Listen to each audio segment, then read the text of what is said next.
To change language for keyboard on Samsung Galaxy S26, first of all, you will need to open settings on your device.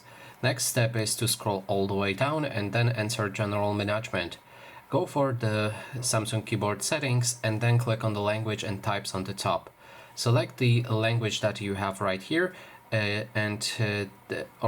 click on Manage Input Languages. That way you'll be able to enable or disable different languages for your keyboard.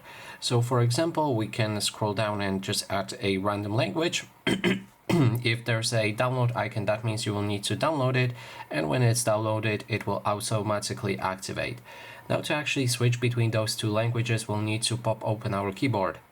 Then either click on this globe icon right here, or you can also hold, or actually it doesn't work right now, so just use this globe icon to change those languages.